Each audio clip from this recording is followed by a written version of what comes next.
रहीम अस्सलाम वालेकुम नाजरीन।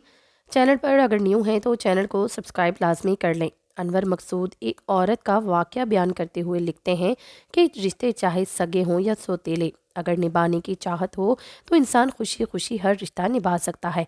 मेरा बेटा बीमार था, मेरे पास इसकी दवाई के पैसे तक नहीं थे। मैंने बड़ी मुश्किल से किसी से 1,000 रुपये उधार लिए। मुझे उम्मीद थी कि वो मेरी मदद ज़रूर करेंगी और पैसे लेकर मैं घर आ गई। मैंने पहले तो ये सोचा कि बच्चे को डॉक्टर के पास लेकर जाऊंगी, लेकिन फिर ख्याल आया कि खाली पेट दवाई असर नहीं करती, तो फिर खाली पेट दवाई खाने का कोई फ़ायदा नहीं होगा। मेरे पास वही 1,000 रुपये थे जिससे मुझे अपने बच्चों को खाना भी खिलाना था और इनकी दवाई का इंतज़ाम भी करना था। पहले बच्चों के खाने का सोचकर मैं बाज़ार गई, सब्ज़ी वाले से सब्ज़ी खरीदी। वहीं 1,000 रुपये मेरे पास थे और डरते डरते मैंने इन पैसों में से 500 का नोट इसे दिया कि ना जाने कितनी महंगी सब्ज़ी होगी। लेकिन इस सब्ज़ी वाले ने मुझे 450 रुपये वापस कर दिए। जब मैं घर वापस आकर मैंने पैसे गिने तो मुझे लगा कि इससे गलती हो गई है, क्योंकि इसके पास बहुत भीड़ थी। मेरे दिल ने कहा कि वो बहुत गरीब आदमी है, वापस जाकर इसे इसके पैसे दे दूं। लेकिन दिमाग ने कहा शायद ये खुदा की तरफ से मदद है, पहले ही जाकर बच्चे की दवाई ले आती हूँ। मैं खुशी खुशी अपने बच्चे को डॉक्टर के पास लेकर गई और दवाई लेकर आई। बच्चों को खाना खिलाकर सुलाने के बाद मैं इस सब्जी वाले के बारे में सोचने लगी कि ना जाने बाद में इसे अपनी गलती का एहसास हुआ होगा तो वो कितना पछताया होगा। मेरे पास कुछ पैसे बच गए थे। मैंने दिल में सोच लिया कि सुबह सवेरे ही जाकर इसे बाकी के पैसे दे दूंगी और अगर कम पड़े तो इसे बता दूंगी कि मैं बाद में तुम्हें दे सकती हूँ। यकीनन वो मान जाएगा। लेकिन मुझे क्या मालूम था कि इस सब्जी वाले की गलती नहीं थी, बल्कि शायद मेरी गलती थी।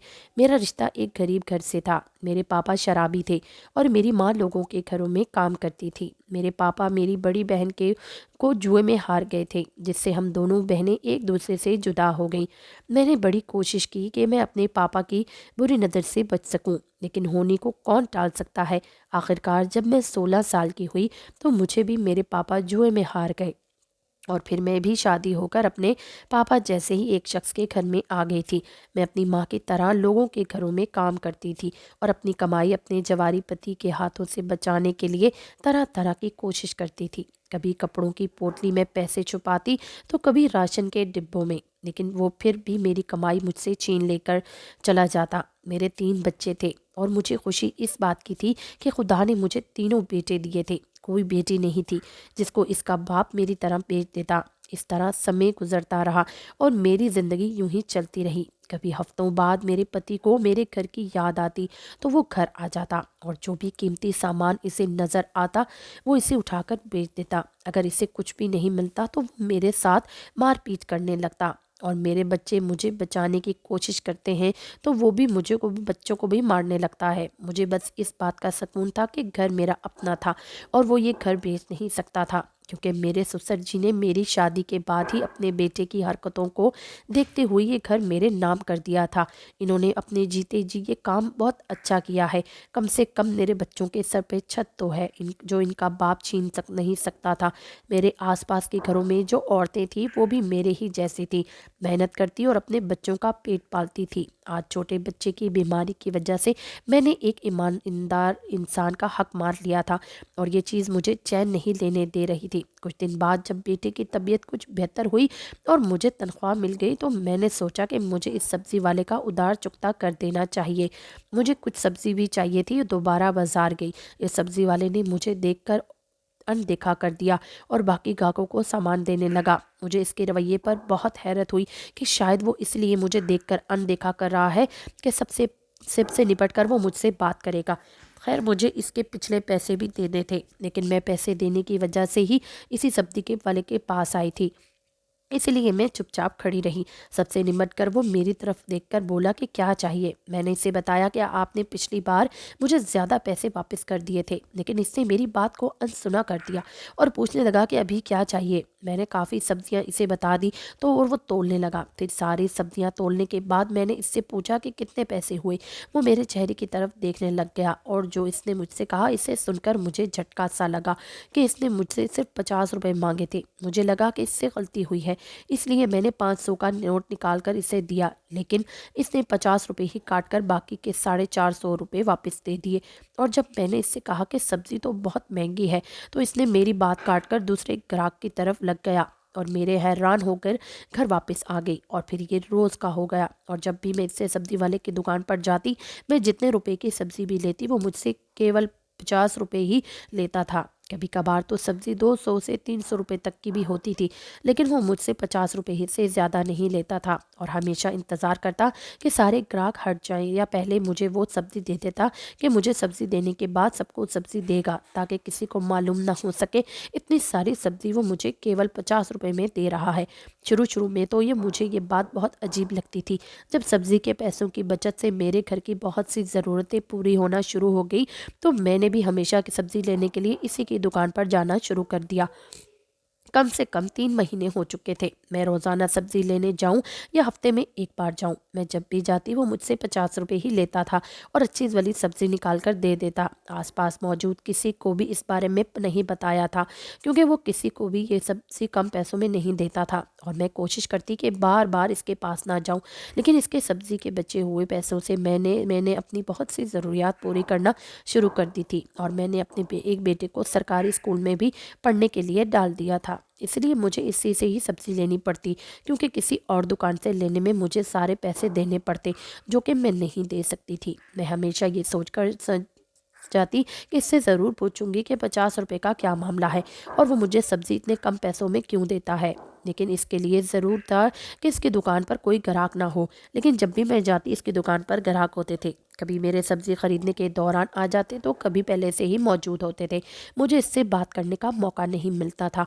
इस सारे मामले में इसका कोई गलत मकसद होता तो मैं एक औरत थी, मुझे अंदाज़ा हो जाता इसकी गलत नीयत का, लेकिन इसका ऐसा कोई इरादा नहीं था। मुझे वो नज़र उठाकर भी देखता नहीं था, बल्कि वो किसी औरत को भी नज़र भर कर नहीं देखता था, और ये बात इसकी शराफत की दलील थी। सवाल ये था कि वो अगर मेरी गरीबी की वजह से तरस खाकर मेरी मदद करना चाहता है तो ऐसे तो बहुत लोग थे जिनको मेरी मदद की ज़रूरत थी, कि लोग तो ऐसे भी थे जो 3 दिन तक भूखे रहते थे, तो वो इन लोगों की मदद क्यों नहीं करता, मेरी क्यों मदद करता है।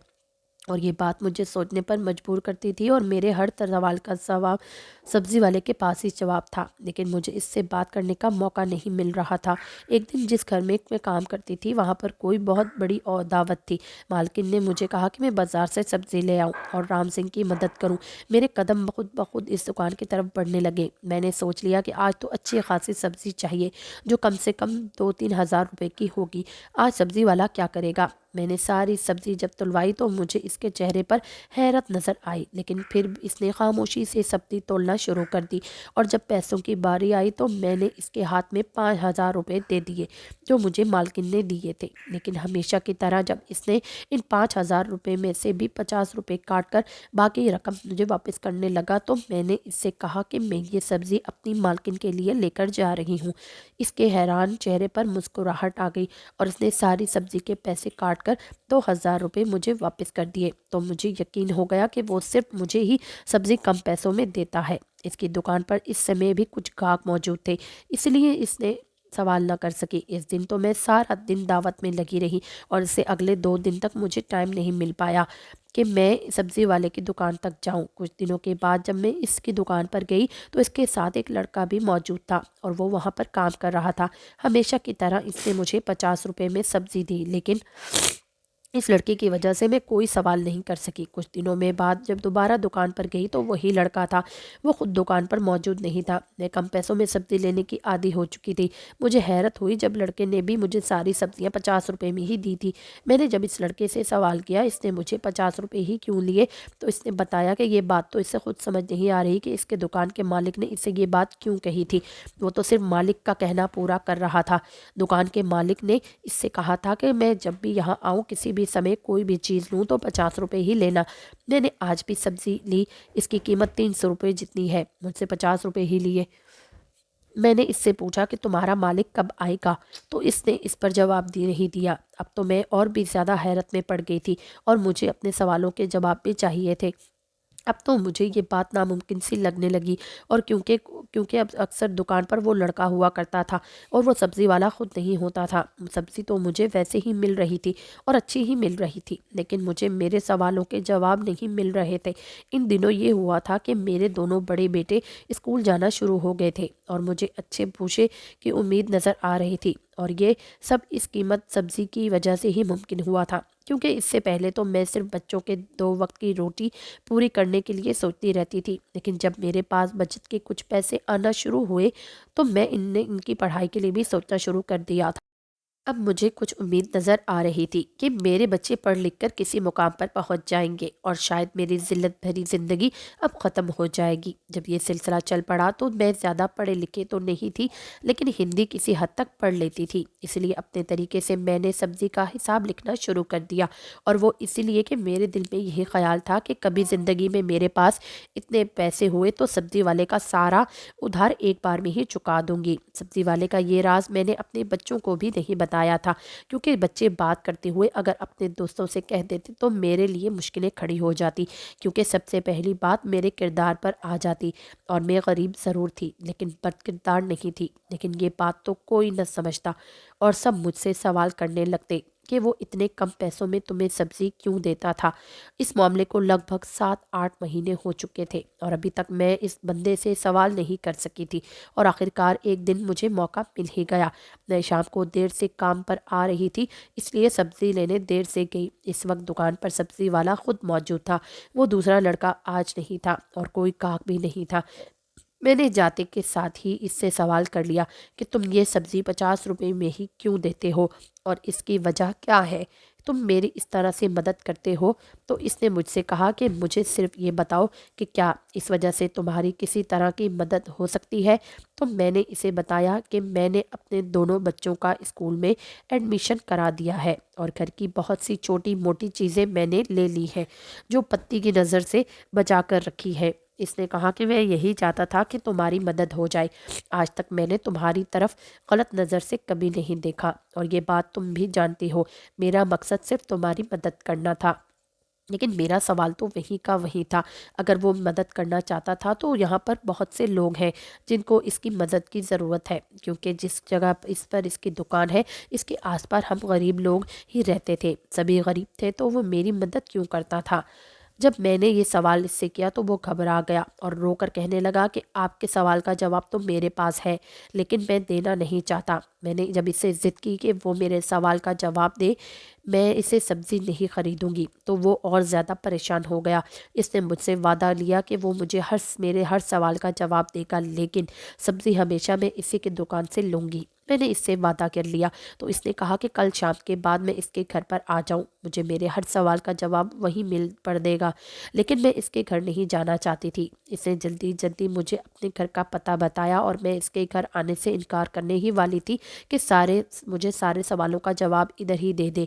लेकिन इस वक्त दुकान पर एक और आदमी आ गया और मुझे खामोश होना पड़ा। मैंने इस समय तो वो सब्जियां उठाई और अपने घर वापस आ गई, लेकिन अब मेरी सारी रात इसी फिक्र में गुजरी कि आखिर इसने मुझे घर पर क्यों बुलाया है, और वो भी शाम के बाद। और अगर मैं नहीं गई तो शायद मेरी सारी उम्र जवाब ना ले सकूं, और अगर चली गई तो मेरे साथ वो ना जाने क्या कर देगा, क्योंकि मर्द का क्या भरोसा। मेरी ज़िंदगी में आने वाले तो सारे मर्द ही ऐसे मिले थे।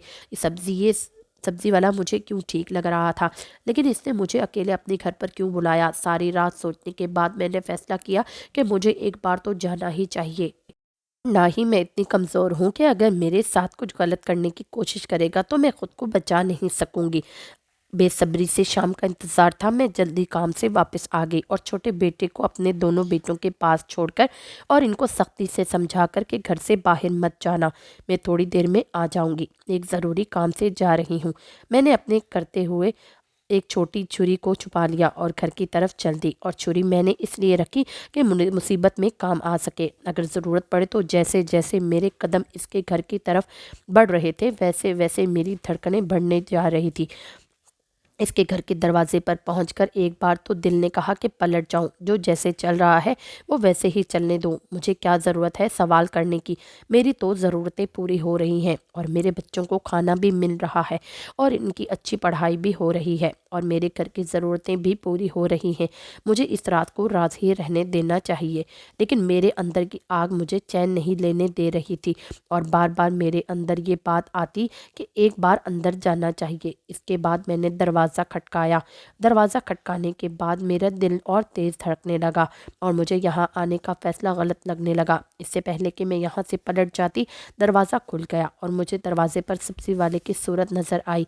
मुझे दरवाजे पर खड़ा देखकर इसके चेहरे पर मुस्कुराहट नज़र आने लगी और इसने मुझे अंदर आने के लिए कहा। जब यहाँ आ ही गई थी तो आगे भी मुझे ही हिम्मत करनी थी। मैंने डरते डरते घर के अंदर कदम रखा और बाजू के अंदर छुपी हुई छुरी पर अपनी पकड़ बना दी। जब मैंने अंदर कदम बढ़ाए तो अंदर आते ही इसने तो तुरंत लाइट जला दी और रोशनी होते ही जिस चीज़ पर मेरी नज़र पड़ी तो मैं एकदम से चौंक गई। मुझे लगा यूं कि जैसे कमरे की छत मेरे सर पर ही आ गई हो। जब मेरे पति के हाथों मुझे मेरे माता पिता ने बेचा था, इसके बाद से मेरा अपने माता पिता से कोई संबंध नहीं था। मुझे नहीं पता था कि मेरी बहन या माता पिता किस हाल में हैं और मैंने तो ये समझ लिया था कि वो मेरे लिए मर चुके हैं और कभी भूल कर भी इनके बारे में नहीं सोचा था।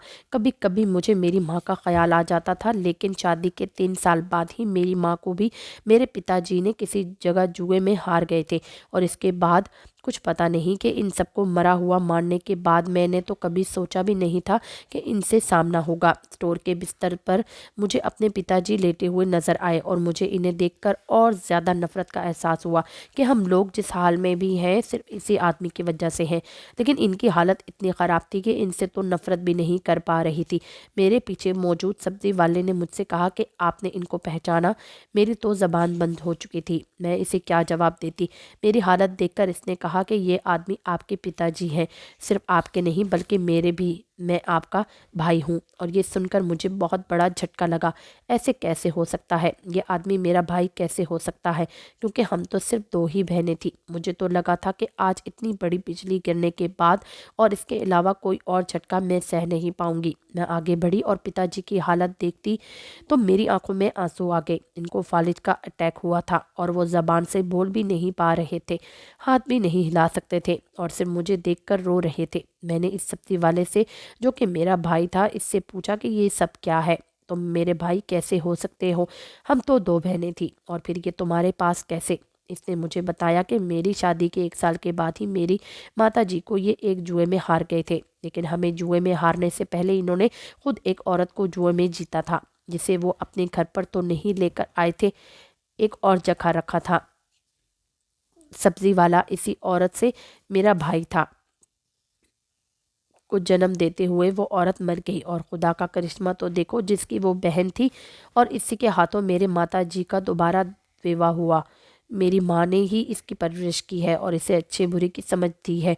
जब वो कुछ समझदार हुआ तो इन्होंने इसको सारी बात बताई कि ये भी अपने पिता की सूरत पर ना जाए। और 3 साल पहले ही हमारी माँ का देहांत हो चुका है और जब कुछ ये बड़ा हुआ तो इसने अपनी बहन की जानकारी लेने की कोशिश की। पता चला कि वो तो शादी के बाद ही बच्चे को जन्म देते ही मर गई और इसके साथ इसका बच्चा भी मर गया था। अब इस दुनिया में इसके रिश्तेदार थे, एक बहन और एक पिता। इसने हम दोनों के बारे में जानकारी हासिल करने की कोशिश की और इसके साथ ही पढ़ाई ना करने की वजह से वो नौकरी कर भी नहीं कर सकता था, इसलिए सब्जी का ठेला लगाना शुरू कर दिया। वो मेहनत से दिल लगाकर काम करता था और इसकी इज्जत भी बहुत थी समाज में। एक दिन इसको पिताजी मिले और जिस हालत में वो इससे मिले, इसे इस पर तरस आ गया। वो इन्हें घर लेकर ले आया और अब वो पिताजी की देखभाल के लिए इसी दुकान पर लड़का रखा हुआ था, क्योंकि वो पिताजी के पास घर पर खुद ही रुकता था, क्योंकि पिताजी से बोला भी नहीं जा सकता और ना ही कुछ खा सकते थे। और मेरे बारे में इसने जानकारी हासिल की। मेरे बारे में जानकर इन्हें बहुत दुख हुआ, इसलिए अपने हिसाब से मेरी पूरी मदद करने की कोशिश की और वो 50 रुपये भी इसलिए ले लेता था कि मेरी खुददारी को चोट ना पहुँचे। अगर वो मुझे फ्री में सब्जी देता तो शायद मैं अगले दिन इसकी दुकान पर नहीं जाती, क्योंकि शुरू में ये सोचती थी कि वो गलती से इसे अपने ज़्यादा पैसे वापस कर रहा है। लेकिन जब इसने पैसों से मेरे घर की ज़रूरत पूरी होने शुरू हो गई तो मैं खुद ही इसकी दुकान की तरफ जाने लगी और वो जानबूझकर मेरे किसी सवाल का जवाब नहीं देता था। और ये गरीब भाई की अपनी गरीब बहन के लिए मदद की कोशिश थी। ये सब सुनकर मेरी आंखों में आंसू छलक पड़े और मैंने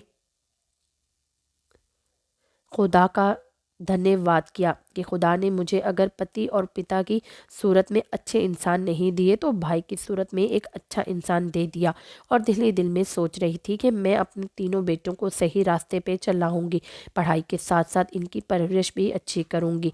इससे पहले कि मैं इन्हें इनकी परवरिश पर कभी ज़्यादा ध्यान नहीं दिया था, और इसके साथ ही मैंने खुले दिल से अपने पिताजी को माफ़ कर दिया, क्योंकि इन्होंने जो हमारे साथ किया था इसकी इन्हें सदा ज़िंदगी में ही मिल चुकी थी, और नर्क में खुदा इनसे हिसाब लेगा। और अपनी माँ की तरफ से भी मैंने इस आदमी को माफ़ कर दिया और अपने भाई से वादा किया कि मैं इसके घर आती जाती रहूँगी और इससे पिताजी का ध्यान रखूँगी। जब मेरी पति के बारे में मेरे भाई ने बताया कि इसको बड़ी मुश्किल से कुछ लोगों के ज़रिए इसने शराब छुड़ाने वाले अस्पताल में एडमिट करा दिया है और वो जल्द ही एक अच्छे इंसान की सूरत में आपके सामने आएगा, तो वो मुझे लफ्ज़ ही नहीं मिल रहे थे जिनके ज़रिए मैं अपने भाई का शुक्र अदा कर सकूं, जो मेरी माँ का बेटा भी नहीं था लेकिन सिर्फ माँ की परवरिश का हक अदा करने के लिए अपनी तरफ से मेरी पूरी मदद करने की कोशिश कर रहा था। सच कहते हैं कि परवरिश का असर बहुत होता है। इनकी रगों में खून तो मेरे पिताजी का था, लेकिन परवरिश मेरी माँ की थी जो खून पर भारी पड़ गई थी।